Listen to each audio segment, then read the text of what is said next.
Hi everyone. నేను ఈ వీడియోలో బియ్యం పిండితో చెక్కలు క్రిస్పీగా చాలా టేస్టీగా ఎలా చేయాలో ఈ వీడియోలో అయితే చూపించబోతున్నాను. నేను కూడా ఇదే ఫస్ట్ టైం అండి చేయటం. చాలా బాగా వచ్చాయి. అస్సలు అయితే ఎక్స్పెక్ట్ చేయలేదు ఇంత బాగా వస్తాయని.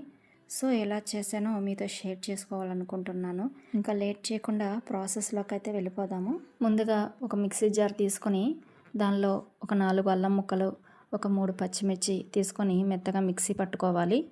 ముందుగా ఒక బౌల్ తీసుకొని ఆ బౌల్లోకి అయితే నేను ఈ కప్పుతో 2 కప్స్ వరకు అయితే బియ్యం పిండి తీసుకున్నానండి. దీనిలో టేస్ట్కి సరిపడా సాల్ట్ అయితే వేసుకున్నాను. సాల్ట్ అంతా బియ్యం పిండిలో కలిసేలాగైతే ఒకసారి మొత్తం కలుపుకోవాలి. నేను ఇందులో ఎలాంటి బేకింగ్ సోడా కానీ బేకింగ్ పౌడర్ కానీ అయితే యూజ్ చేయలేదండి. అలా కలుపుకున్న తర్వాత నేను దీనిలో అయితే ఒక 4 టేబుల్ స్పూన్స్ వరకు అయితే నెయ్యిని వేసుకున్నాను. దీనిలో కొంతమంది ఆయిల్ కానీ లేదు అంటే వెన్నను కానీ యూజ్ చేస్తారు. నేనైతే నెయ్యిని యూజ్ చేశానండి. నెయ్యి మొత్తం పిండిలో కలిసేలాగా పిండిని అయితే ఒకసారి మొత్తం కలుపుకోవాలి. నెయ్యి అంతా పిండికి పట్టేలాగా ఇలా అయితే కలుపుకోవాలి. ఇలా కలుపుకున్న తర్వాత నెయ్యి పిండికి పట్టిందో లేదో తెలుసుకోవాలంటే ఇలా ఒకసారి పిండిని గట్టిగా ముద్దలాగా చేయండి. మనకి గనక ఇలా ముద్ద అవుతుంది అనుకుంటే నెయ్యి మొత్తం చక్కగా పిండిలో కలిసినట్లే. చూసారు కదా, పిండిని గట్టిగా ప్రెస్ చేస్తే ఇలాగా ముద్దలాగా అవ్వాలన్నమాట. ఇప్పుడైతే నేను దీనిలోకి 2 టేబుల్ స్పూన్ల సగ్గుబియ్యాన్ని అయితే ఒక 4 అవర్స్ ముందే నానబెట్టుకున్నానండి. ఇలా నానబెట్టుకున్న సగ్గుబియ్యాన్ని అయితే వేసుకుంటున్నాను. ఇలా ఎక్కువసేపు నానబెట్టడం వల్ల అయితే సగ్గుబియ్యం చూసారు కదా, మెత్తగా చక్కగా నానిపోయింది. ఇలా నానిన సగ్గుబియ్యం వేసుకుంటే చెక్కలు అనేవి చాలా క్రిస్పీగా అలాగే టేస్ట్గా కూడా ఉంటాయండి. నెక్స్ట్ దీనిలోకైతే నేను ముందుగా నానబెట్టుకున్న 1 కప్పుడు పెసరపప్పును కూడా వేసుకుంటున్నాను. నెక్స్ట్ దీంట్లోకి సన్నగా తరిగి పెట్టుకున్నటువంటి కరివేపాకును అయితే వేసుకుంటున్నాను. తర్వాత ఒక 1/2 టేబుల్ స్పూన్ వామును అయితే ఇలా అరచేతిలో వేసుకొని కొద్దిగా నలిపి అయితే వేసుకుంటున్నానండి.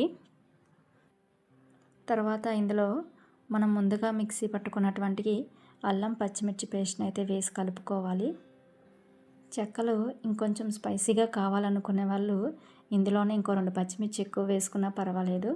ఇవి నేను పిల్లల కోసం చేస్తున్నాను కాబట్టి 3 వేసుకున్నానండి. ఇప్పుడు ఇవన్నీ పిండిలో కలిసేలాగా మొత్తం ఒకసారి అయితే కలుపుకుందాము.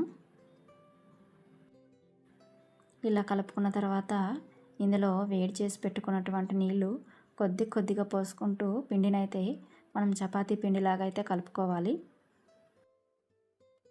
ఇలా చపాతీ ముద్దలాగా గట్టిగా కలుపుకున్న తర్వాత దీని మీద ఒక తడి క్లాత్ని అయితే గట్టిగా పిండేసి దీని మీద కప్పుకోవాలి. ఇలా తడి క్లాత్ వేయటం వల్ల ఏమవుతుందంటే పిండి అనేది గట్టిపడకుండా ఉంటుంది. ఇలా తడి క్లాత్ వేసేసుకొని ఒక 10 నిమిషాలు అయితే పక్కన పెట్టుకోవాలి. 10 నిమిషాల తర్వాత ఈ పిండిని చిన్న చిన్న బాల్స్ లాగా చేసి పక్కన పెట్టుకుందాము.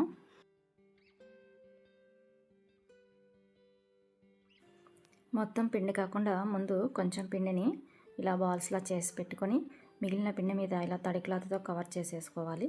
ఇలా పెద్దగా ఉన్న ఒక కవర్ తీసుకొని దానికి ఒక సైడ్ అయితే ఆయిల్ పూసుకోవాలి.